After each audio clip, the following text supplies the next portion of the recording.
Yeah, so I'm here to talk about Superfluid and specifically programmable money streams and try to really populate this idea of what Superfluid is and what it could do for us as public goods builders. So I'm Graven. I work at Flow State, not Superfluid, but we build a lot of stuff with Superfluid. We built streaming quadratic funding, which is kind of a open-ended, continuous version of the allocation mechanism we all know and love. We've been building with Superfluid before then, but that kind of inspired us to kind of go deeper into the allocation space, specifically with Superfluid. We've done some voting things, we call them flow councils, and then a more general purpose tool that we call flow splitters that we're interested more and more in creating kind of more like markets rather than voting mechanisms. But yeah, so today I guess I want to introduce some concepts from the Superfluid protocol. And hopefully you can understand them at a deeper conceptual level so that you can utilize some creativity and build on top of them.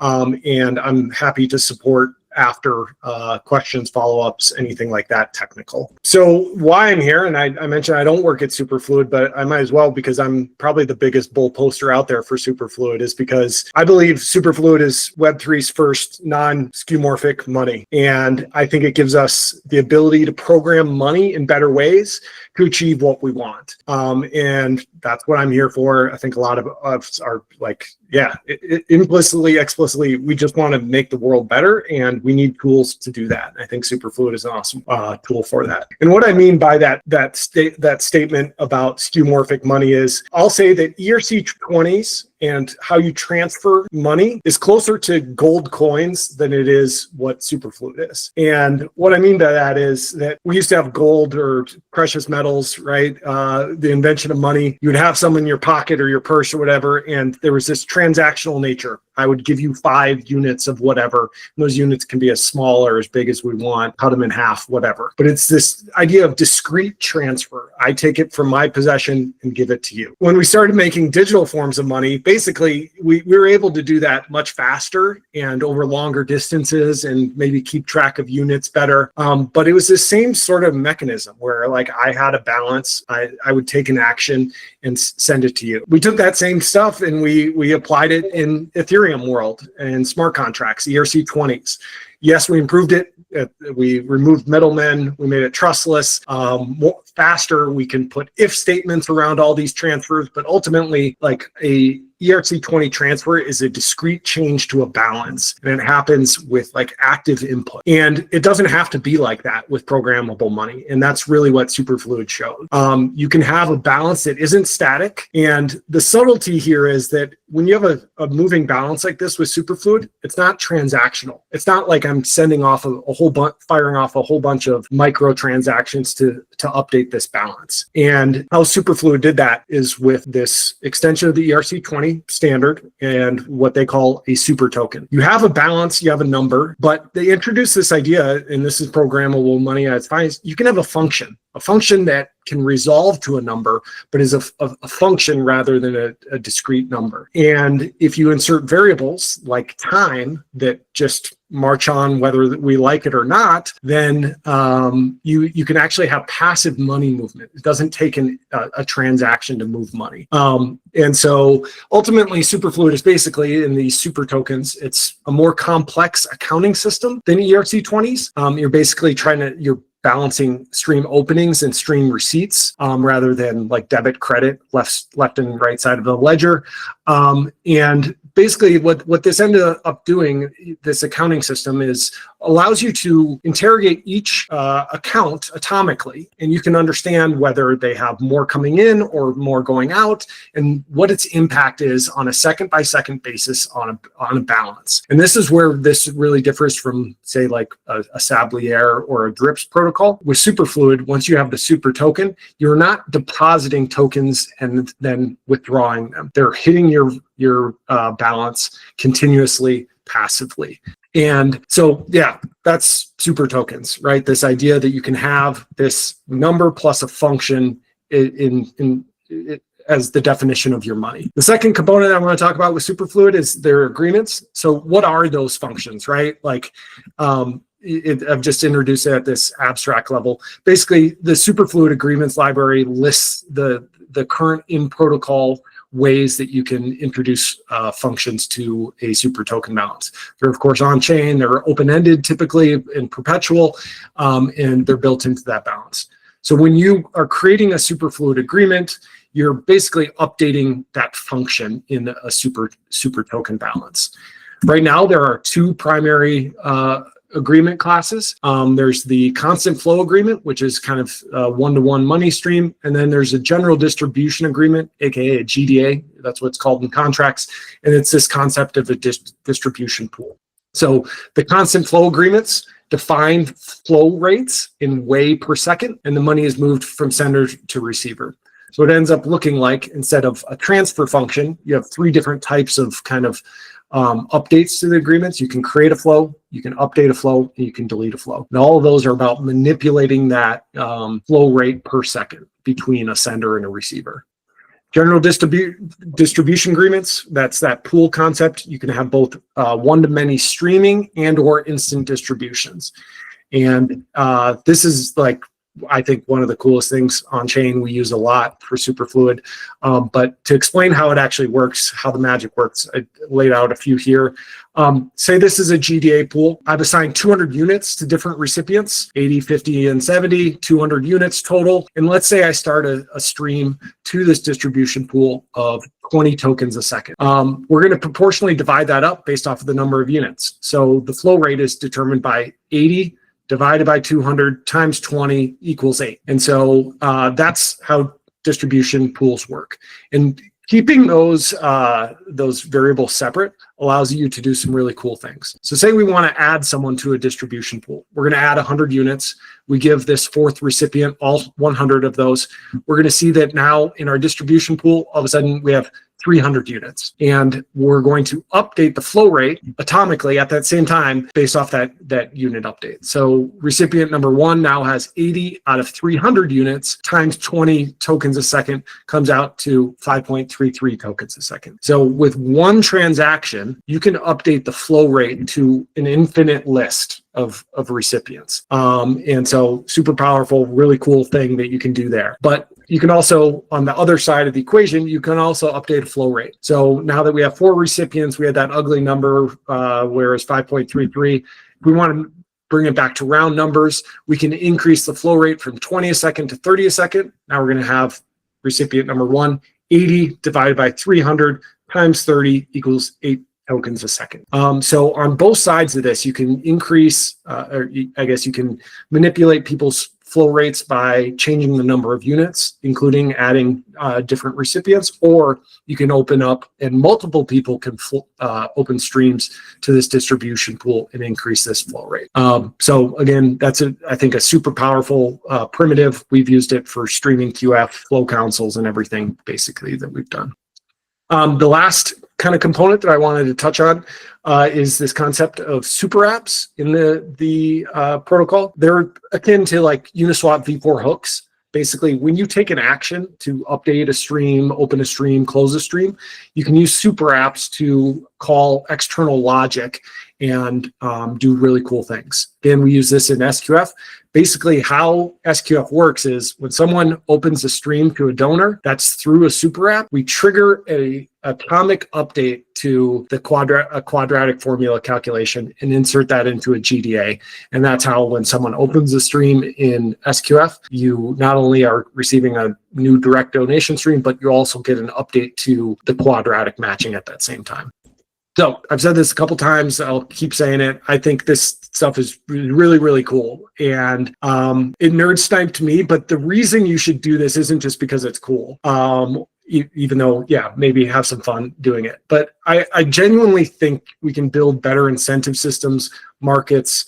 We can organize ourselves better by using streams. It's new tooling. You can't do this anywhere but Web3. So let's take advantage of it. And really that's what we need in public goods. If you've been around a while, you know that like, just because we have like good values doesn't mean that we're going to win. Like we're in an open market. We might not charge prices for our goods, but we need to figure out some way to be sustainable. And I think streams are like a great tool for that, and would encourage you all to explore this with your integrations. You can gain some capital efficiency, being more pluralistic. Instead of yes, no votes, you can turn dials and embrace a like kind of spectrum of funding outcomes. And I harped on earlier, like, what is money? It was always very transactional. I think of Superfluids as relational, right? When I open a stream, there's a connection between two people or two accounts. And I think that ends up creating a different sort of dynamic between funder and receiver. You can start small, you can build trust, there's ongoing sort of engagement there. And in our funding systems, we should embrace that. And then finally, I think just streams are always forward looking. Right, it's more like a SaaS business model than packaged software. When you get a one-time grant, it's like selling a CD with some software on it. You're like kind of wash your hands of it, right? With a SaaS business model, there's an engagement, ongoing expectation of investment to keep that business. And so I think just in general, streams trigger something different in both funder and recipient's mind about what they're funding and what the expectation is going forward. Here's some just simple resources. I'll drop these in the chat, but start at the docs, of course. There's also some tools and apps and some SDKs and stuff for LLM coding and all sorts of stuff that you can get started with. But I would really just encourage you to get started with something simple. If you have a token in your community or you're going to be using tokens, you can explore using super tokens instead. And then maybe grow from there into some of the more advanced mechanisms that Superfluid offers. If you need any help, hit me up. Twitter, Farcaster more these days, and glad to jam on any ideas that you all have, and hopefully see more streaming money out there. Because I ultimately think there's a lot of great network effects that can happen with adopting these tools. Awesome, Raven. Thank you for that. Thanks for the presentation. Super in depth. And I guess maybe just one quick question: is there anything in particular, like tooling wise, or like that is a pain point on the Superfluid side that they would like to see built? Anything that pops up? Yeah, I think it's all about kind of the composability of the money. So it's more adoption focused rather than tooling. It's utilizing these tools in more places. Superfluid doesn't have the support of, say, an ERC20, right? Like not every so it's really about exposing that and getting more eyes on these tools and using them more often is the key here. Okay, nice. All right. Well, we got. I do have one. Okay. Go ahead. If there's any accounting nerds out there, when money is moving all the time, you need better tooling around keeping track of that for organizations, for individuals, for tax purposes, for accounting purposes. Yeah, that's a good one. That's a good shot. Awesome. Thanks, Raven. And Sean, I got a question. Go for it, Sean. Thanks so much, guys. This is awesome. Just on the Superfluid, I've been aware of it for a while, but I haven't looked under the hood and checked out how it works yet. But let's say you're putting 1 ETH into a smart contract. Is it a protocol where the full ETH gets sent there, or does Superfluid take a cut out of that for using the service? Or the last question was do you define how long it takes? Let's say it's 24 hours, for example. Can you talk just a little bit about the mechanics of how it works? Yep. So Superfluid is an open and free protocol. It's a public good itself. It's just basically it's a token standard and all that infrastructure around it. So it's free to use. Which slide do I want to show? So the main difference between Sablier and Drips are other streaming protocols that are out there, and their model is you have 1 ETH, you deposit it into this external contract that takes your ERC20, and then basically all the accounting rules are encapsulated in that smart contract. And that's why Sablier can do interesting different vesting steps, and you can build in all sorts of math. Superfluid takes that same concept but embeds it in the token itself. So when you are using ETH, say you want to stream ETH, you're actually streaming ETHX. It's a wrapped version of ETH. So think of it like wrap ETH allows you to do ERC20 things instead of native ETH. Wrapping ETH with Superfluid gives you those Superfluid capabilities. So ultimately, you're never depositing it once you have the super token.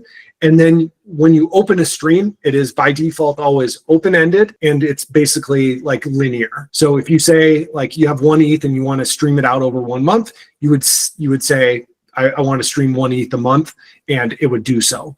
You would need to close it at the end, or there's basically like the accounting system for Superfluid automatically closes streams when you hit 0 to keep the protocol solvent. Thanks. All right, man. Thanks. I can 100% see myself using something like this in the future. Thanks so much. Awesome. Yeah. Hit me up if you have any other questions. That was a good one. And it is something that like to grok the difference in what it means to take that sort of accounting system and put it into a token, and the implications of that takes a while. So that's why I've been bull posting for the last 3 years or whatever it is. Awesome. Well, okay, let's see. Oh, we got Jim. Okay, Jim, come up, yeah.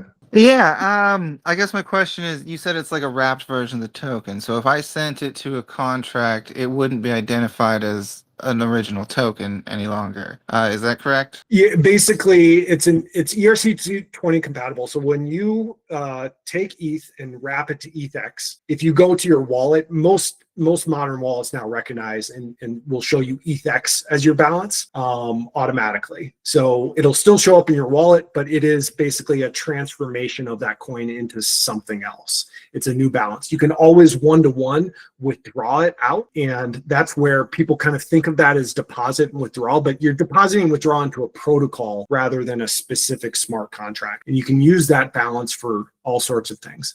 I will mention that, so obviously most coins out there are ERC20, so you need to wrap them to do it. There are Superfluid native. You can launch it. If you're going to launch your own token, you can launch what's called a pure super token, which basically like there's no unwrapping or wrapping. It just already has that stuff basically like at deployment. And so that is really great for UX and helps kind of clear up some of the confusion about like what is a super token balance.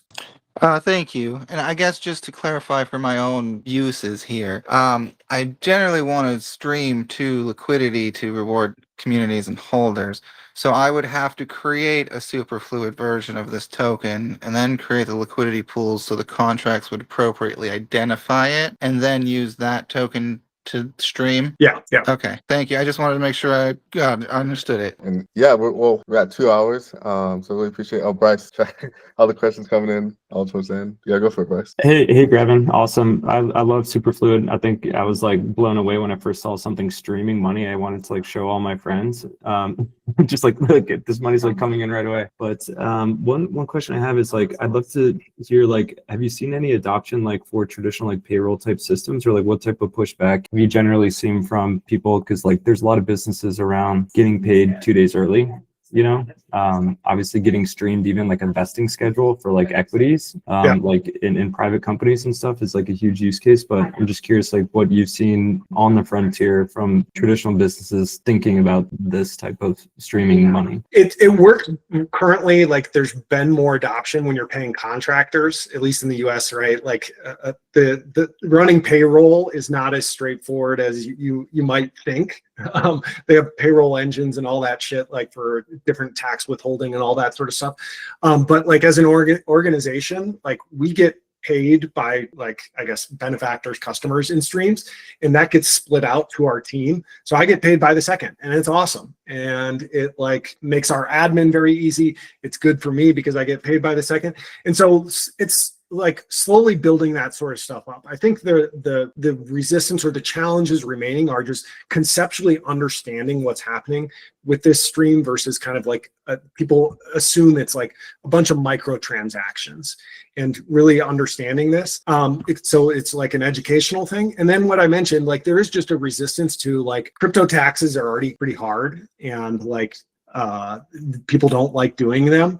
And then all of a sudden you introduce this concept of like, well, I'm getting paid per second. So like, what's my cost basis? Well, like, and I know this because I've been doing like my own taxes and company taxes for a long time for like with streams. Basically, we're making it up. Like there is nothing in the US tax code that says how to handle that. Like it's so far beyond anything that they've comprehended that you have to make educated guesses. And Superfluid does have tools around that, but I think we can improve them. I'll just give a shout out, like the team at Splits that has done teams and like compliant payments and all that sort of stuff. They're doing amazing work to make it easier for organizations to adopt on-chain payments, and that like making sure it's regulatory compliant because we still have a lot of BS to deal with there. And then just like removing reasons for people to say no to use it so that you can embrace like the really positive new things with the tech. Like I say, I'd love to see more adoption of it. I think it's super cool. It definitely will play a big role in the future. So it just needs more use cases using it. Yeah, we're trying. So come join us. Anyone who wants to. We're lots of fun stuff going on.